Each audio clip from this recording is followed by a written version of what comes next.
All right, you guys are in for a ripper episode tonight.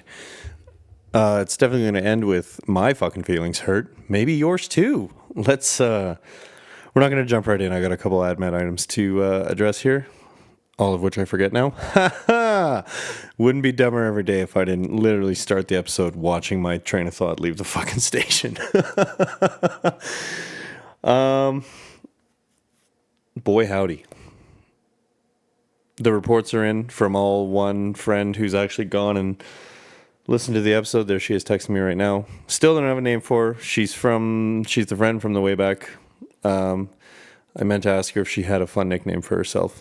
Did not come to fruition tonight. Yeah, she's reported back. She listened to all the episodes in like fucking 2 days. So props to you, lady. And said that it made her, I won't say what it made her feel, but she enjoyed it, which is nice to hear because it's very easy to feel like I'm just kind of yelling into the void here. Other admin item, the text to April has been sent. It has been replied to, and we're going to get into that tonight because...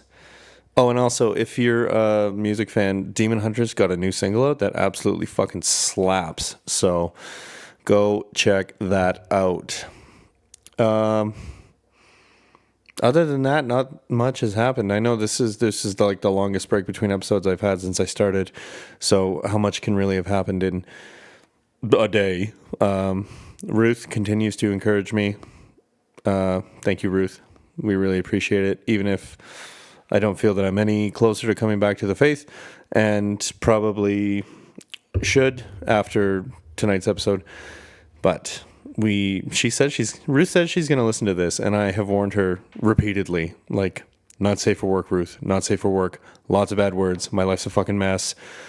Yeah, although, you know what, she'll probably listen to all this and come back to me and say, hey, this is all the reason you need to go back to the church. Look at what a fucking disaster your shit is. And yeah, so tonight's episode was technically supposed to be a Therapy Eve episode, but silly old mommy over here forgot that Thanksgiving is on Monday, and that's Canadian Thanksgiving for all my American friends. Ours was first. You guys are wrong.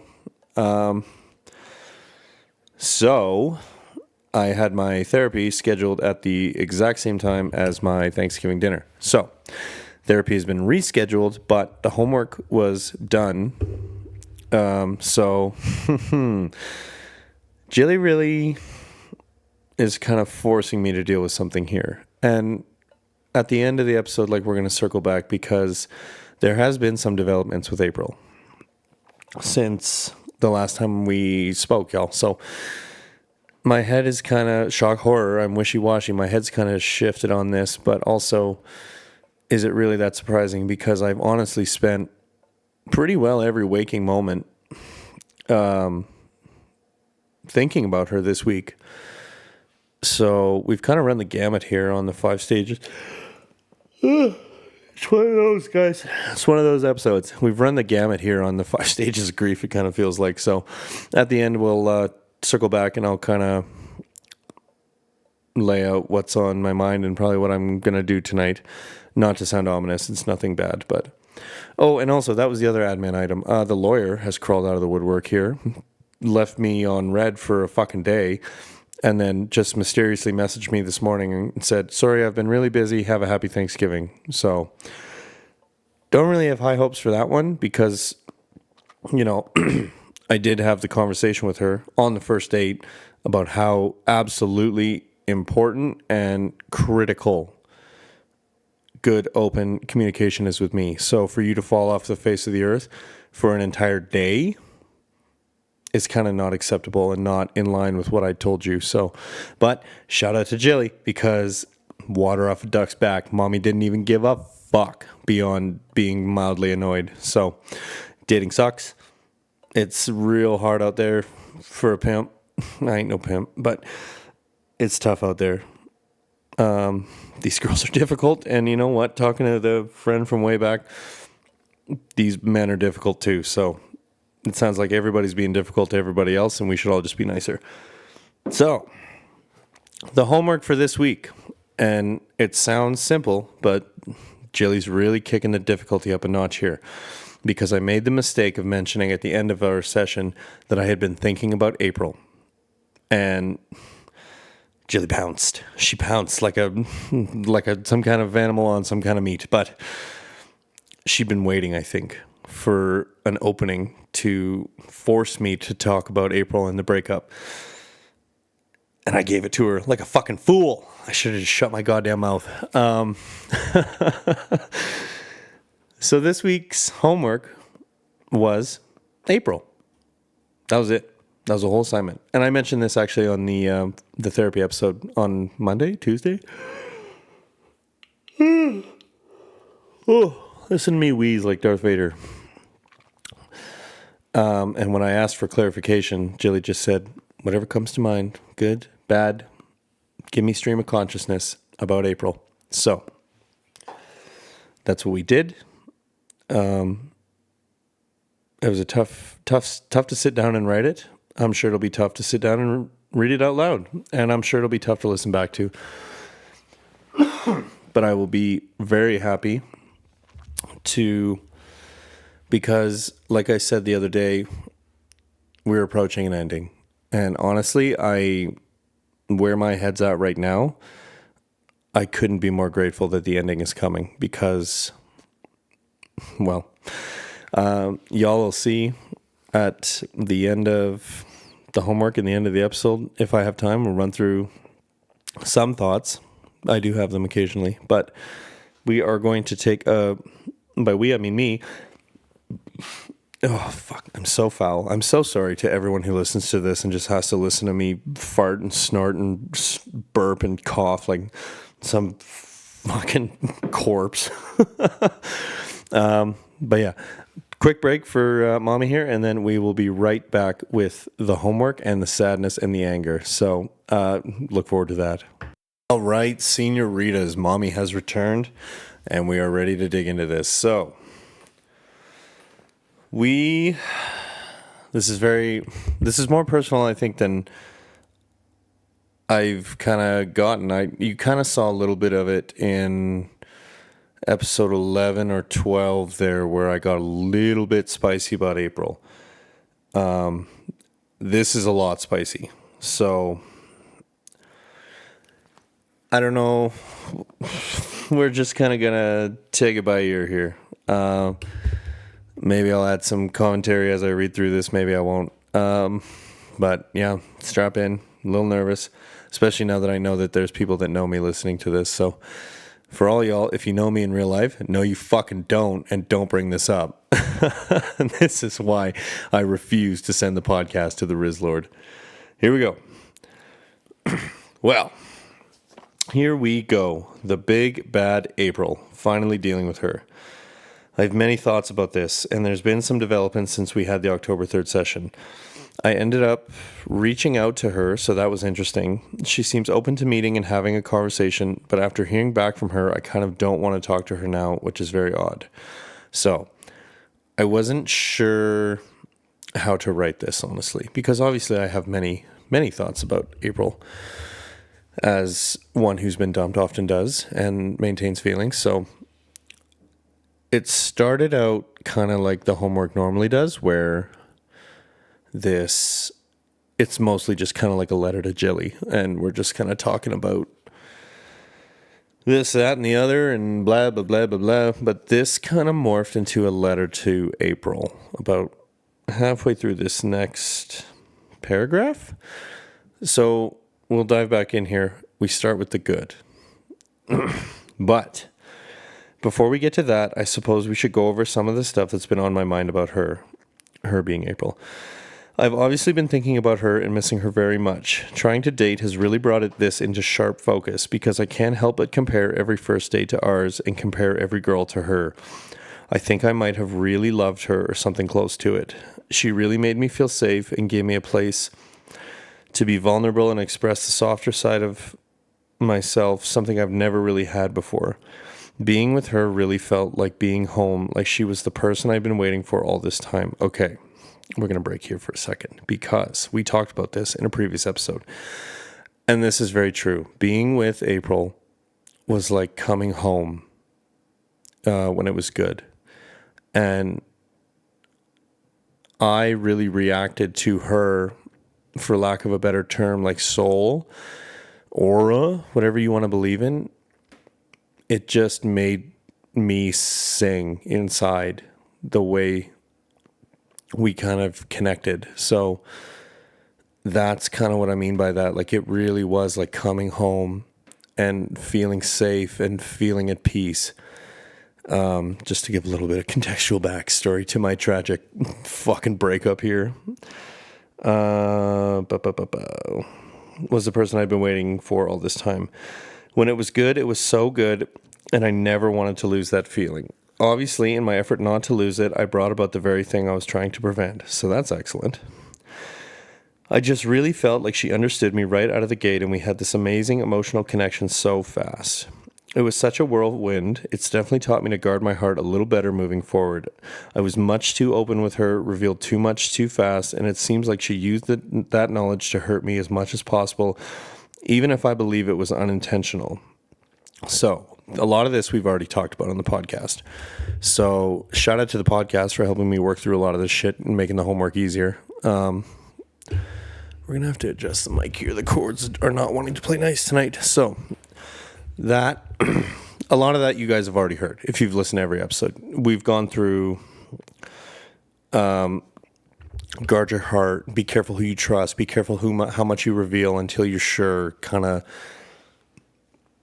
just normal dating shit, really. Like, just be cautious, because not everyone is who they fucking say they are, and it's real easy to get hurt real fucking fast, as we're learning. And yeah, the thing, like, she knew how to hurt me in the most painful way fucking possible. And I really believe she didn't fucking microphone do it intentionally. Like, I want to believe she's not that kind of person. Sorry, we're a fucking drunk mess tonight, but I really want to believe she's not that kind of person, honestly. That she wouldn't take all these incredibly personal things I shared with her and she learned about me when I was vulnerable with her as an act, which I don't ever do. So it just goes to show you how much I trusted her right out of the gate and would use that to hurt me maliciously. Like, I don't think she's that kind of person, but at the same time, did I ever really know her? I don't know. Back to the homework. And it seems like she used that knowledge to hurt me as much as possible, even if I believe it was unintentional. And she gave me the reassurance I never knew I needed from a partner. She told me I was enough, and I believed her. She told me she loved me, and I believed her. She told me there was a future, and I believed her. And she told me when things were bad that they would get better, and I believed her. And in the end, most of those things turned out to not be true. I no longer believe she loved me, and I feel foolish for believing her when she said it would get better, especially after it came on the back of her not coming on the trip. Okay. The trip we've talked about, but if you're a new listener, I had booked a weekend away to a ski town outside of the city at a fancy pants hotel kind of condo dealio to kind of give her and me some alone time, and she could unwind after the first week of this thing she was doing. And an hour before we were supposed to leave and I was supposed to pick her up, she texted me and said she wasn't coming with no fucking explanation except I'm tired. So that right there, I should have fucking ended the relationship right then and there when that happened, because so disrespectful, so callous, so just obviously you're not in the relationship with me anymore. Like, clearly you're just too scared to break up with me or something. So that is my fault. That was me being a coward and not wanting, and still foolishly believing that I could kind of save the relationship and hold on to this feeling that she gave me. Fucking lesson learned the hardest way possible, but do I do it any other way? And the rest of this, she told me all these things, and like, I really believed that she loved me. I did. In hindsight, I maybe should have not been so quick to fucking believe her, considering how fast it fucking turned around. But we'll get to that. And I'm really going to try and like keep a level head here, but I am still obviously a little bit caliente about this whole fucking situation. So bear with me if I get a little angry here.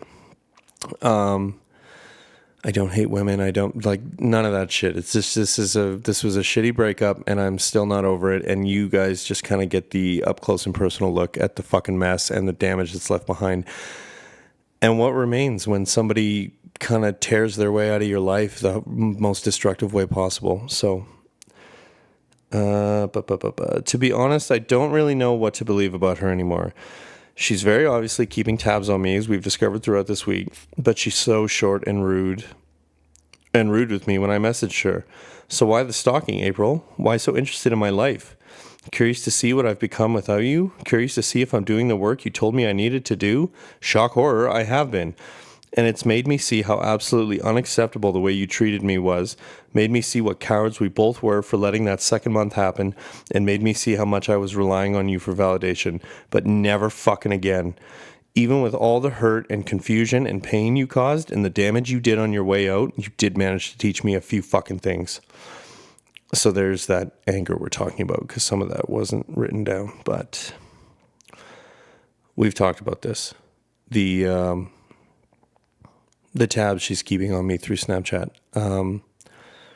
And at this point, I kind of think it gave me false hope that she might still be interested. And we've moved on from that idea. I think she's honestly just, I don't know, but it's not a positive thing that she's doing it, I have to say. I can't figure it out. And if I keep trying, I'm going to drive myself fucking crazy. So, and then the rest of this, like, why do you care? Why do you care what I'm fucking doing? I'm doing what you told me I needed to do, and I'm not doing it for you. I'm doing it for me. I'm doing the work that you said I so desperately fucking needed. But it's for me. You don't deserve to benefit from all this work. Somebody will benefit from this. It fucking won't be you, though. Fuck no. But thank you. And I mean that sincerely. Thank you for being the catalyst that got me into therapy and is making... for being the catalyst that got me into therapy, because I so desperately fucking needed it, and I see that now. And, you know, I am sorry that you bore the brunt of the last bits of damage before I started really working on myself. And I'm not perfect. I'm sure there'll be more hurt towards others in the days to come, but you really got the lion's share of my insecurity and my neediness and clinginess. So for that, I am sorry. And I do thank you for being the reason that I started therapy. Even if I started for the wrong reason, it got me to the right place. So I'm doing the work you fucking asked me to, and you will never benefit from it. Yeah, and it seems like we're moving on to negatives. So strap in, Jilly. I've got some strong thoughts on this I've been keeping to myself. I think I'll write this like it's a letter to her, because that seems to make it easier. So giving Jilly a little heads up here that we're transitioning out of Dear Jilly and into Dear April. And also, guys, if I can make it through this whole fucking thing without saying her real name, fucking writes, because it is a real pain in the cunt to go back and edit these to cut out one fucking word. Here we go. Now we're coming to this. Yeah, you guys thought that first part was fucking mean. It gets worse. Okay. So, April, your absolute lack of accountability in regards to the relationship ending is absolutely infuriating. The double standards you had for others that didn't apply to our relationship blew me away, especially when you said it to my face and didn't have a hint of self-awareness about it. Okay, there's a story here. After she had bailed on me on the trip to the ski town, the day I came back from the resort, we had lunch, where I got the fucking saddest apology I've ever received for anything in my entire fucking life. And then she was telling me about this meet and greet she'd gone to for this thing she was doing. And one of the girls at the thing was trying to sleep with one of the guys at the thing. And normally that would be fine, but this girl was married. So April was saying how her husband this girl's husband was messaging her like, I don't know where you are. Like, you're not messaging me.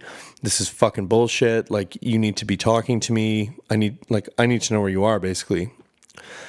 And April told me all this with a straight fucking face because that same night that she was at this thing, I had no fucking idea where she was. She didn't tell me where they were going, and I didn't fucking hear from her for 3 fucking hours. But in that 3 hours, she had time to set her phone up to record herself taking shots with a bunch of fucking guys. So, again, red flags that I chose to ignore because I really, really had strong feelings for her. So it's just kind of funny, like pot me kettle. You did the exact same fucking thing that girl did.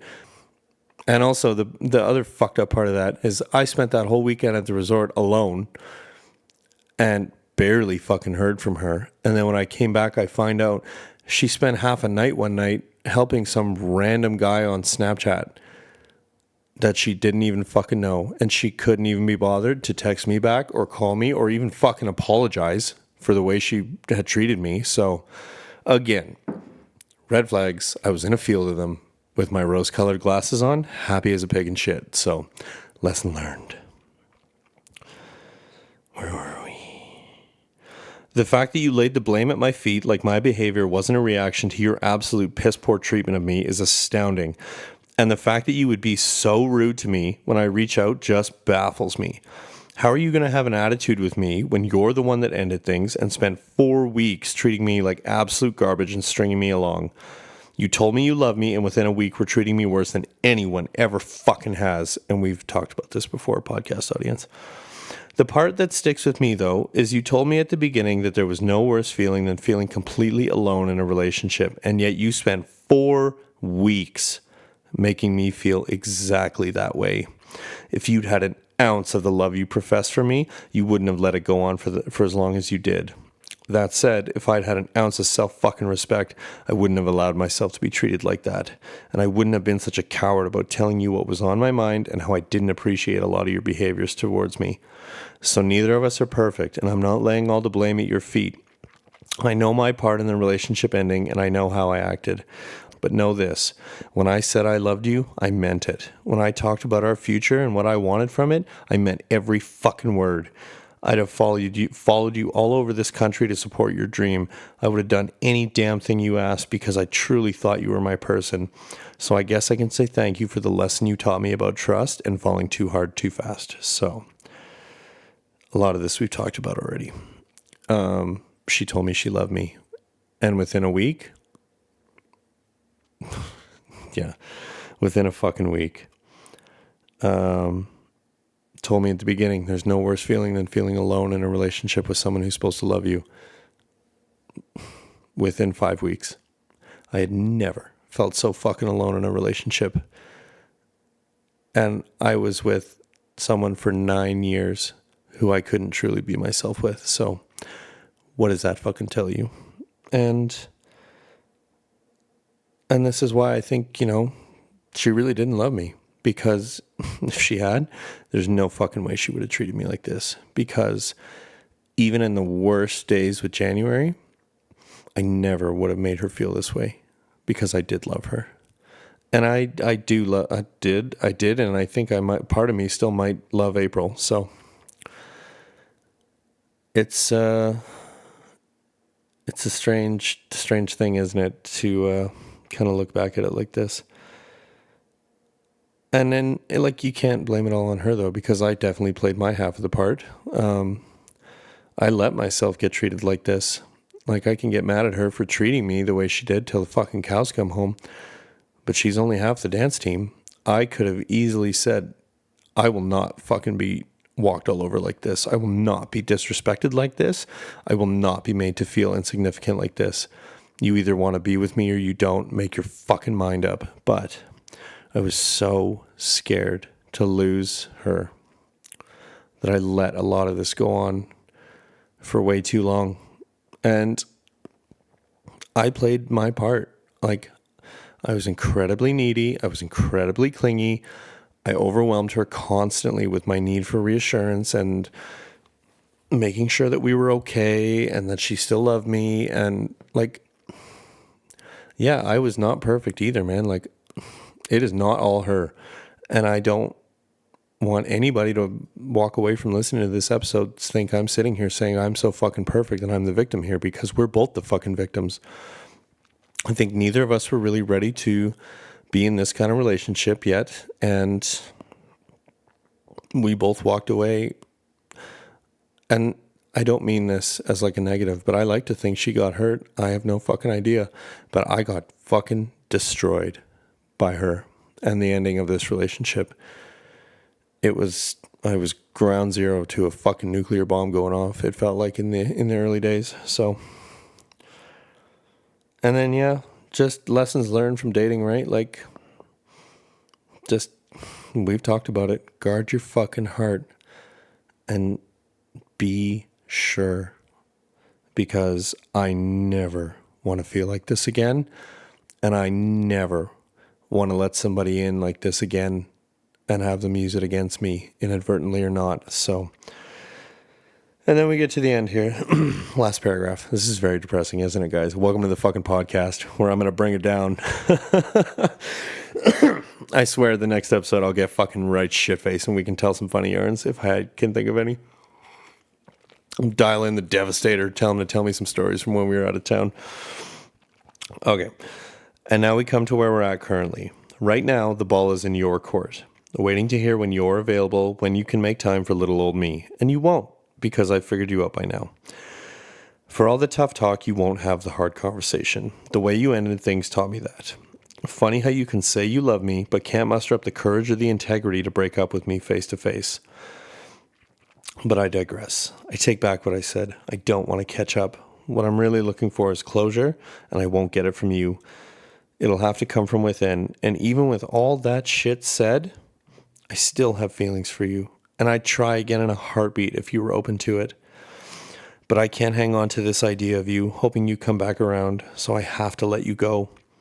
Because like we figured out over the past week, it's too damn hard to live with a foot in two worlds. I can't hold out hope for you and move on with my life at the same time. And honestly, it's killing me inside missing you this much.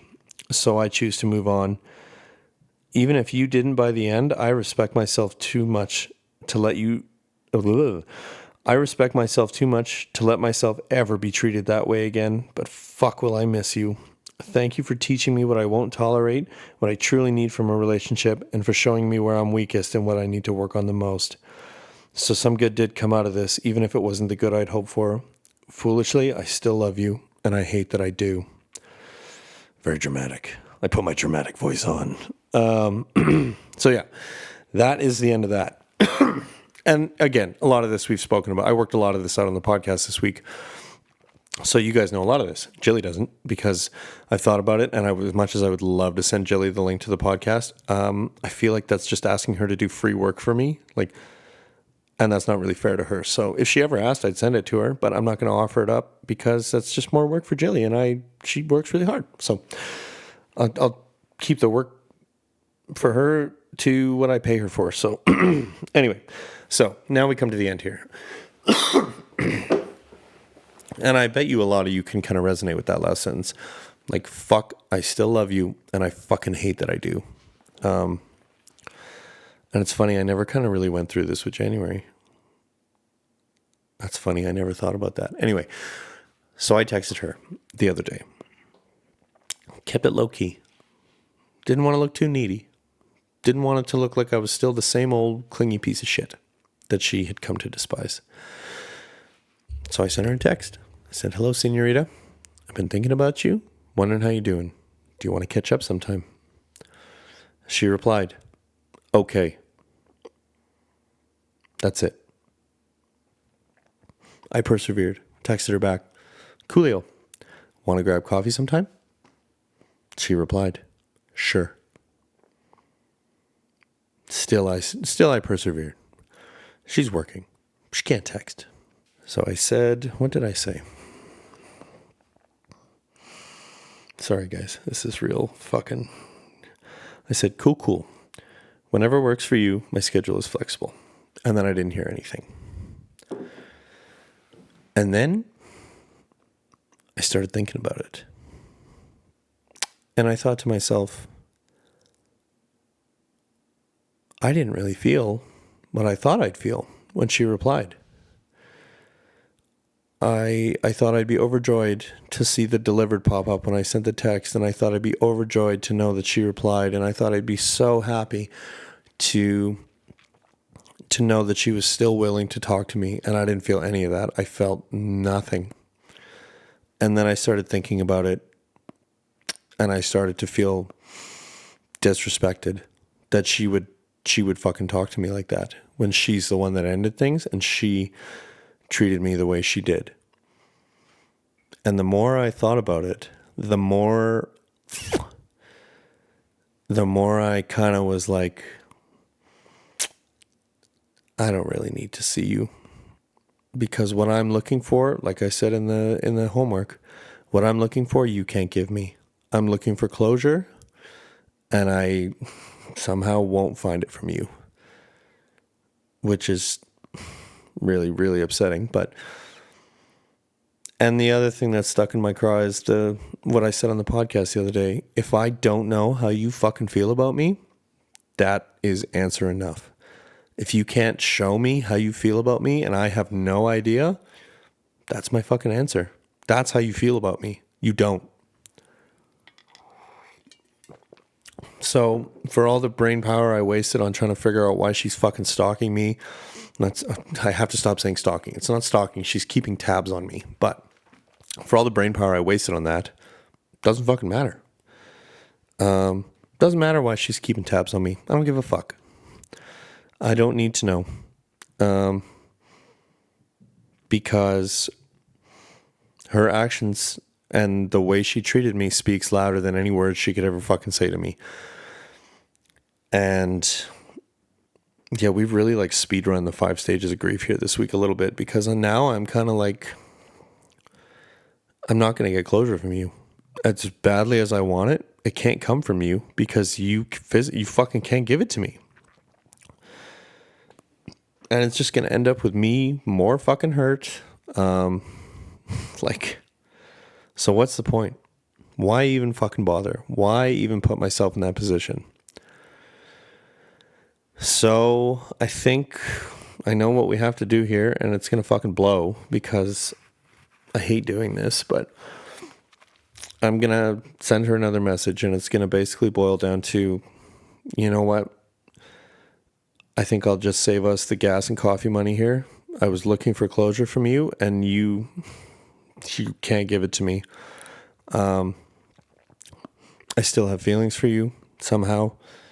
I'd still be open to working things out for some reason, but at this point, like, I have to get over you if your head's not in the same place, because I can't keep living like this. I can't keep thinking about you and missing you and making fucking podcasts about you. So I wish you all the best.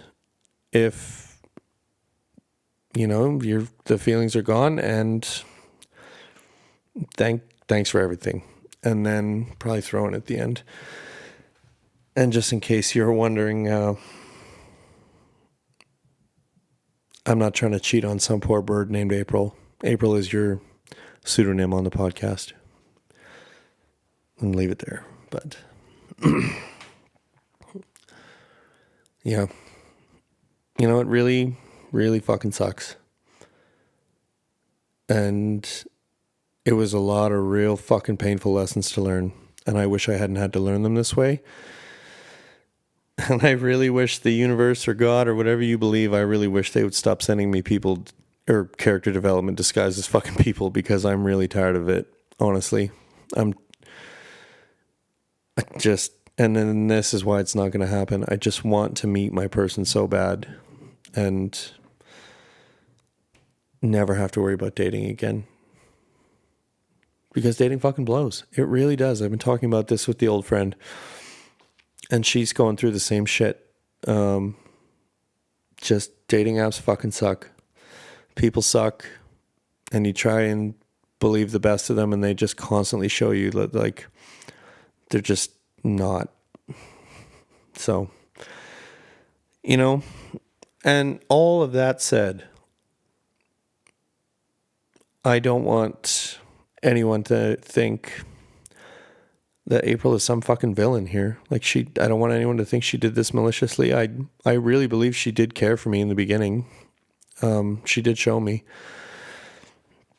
I just think that I was too cowardly and she was not mature enough to and that added up to that situation not getting dealt with in a real adult way and ended with me getting hurt and maybe her getting hurt. We'll never know. So it's shitty. And again, if I could stop having life lessons sent disguised as people, that would be really fucking fantastic. But I would like to learn some of these lessons theoretically, not practically. But yeah. So this very well may be the last April episode. You're welcome. I went through it. You guys came along for the ride, dragged you to greatness. Not greatness. Dragged you through the fucking muck with me. And this will probably be on a little update if there even is one, because I don't expect a reply to whatever I send her tonight. This will be the end of the Aprils. So let's all bid a fond farewell to her. Thank you. And like I said, for all the bad, thank you, April, for being the reason I got into therapy. And thank you for helping me heal in the beginning a lot of the damage that January had done. You really, you set me on the path to self-improvement and like getting my shit together. And I never would have done it without you pushing me and believing in me. So thank you. For all the bad, some good did come out of it. And I don't hate her. I know it sounds like I do. It's a little bit of like a child throwing a temper tantrum, honestly. I'm just so upset still at losing her. But I cannot keep fucking holding on to her because I can't be 1 foot in, 1 foot out. Like I've said, it's too painful. It makes things too difficult. It's not fair to me. It's not fair to these girls I'm trying to date. Going into it so preoccupied with my ex, like, no, it's just not fair to anybody. So I am choosing to move on and leave April behind because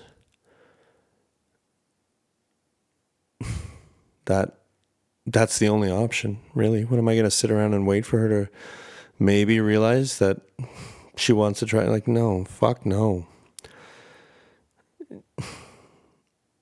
It sucks. Breaking up fucking sucks. And say what you will, even if it wasn't love, like I felt so strongly about her. I really, really did. And she really helped me see myself as someone valuable and someone kind of worth giving a shit about. And she rekindled that little spark of self-confidence that had died with January. So, I'm grateful to her for that, honestly. And I'm grateful to her, again, I can't say it enough, I'm grateful to her for getting me into therapy. I started for the wrong reasons and now we're on the right path. So thank you, April, for that. And even all the shitty, fucking painful lessons I had to learn from this relationship, thank you for being the one who taught me them.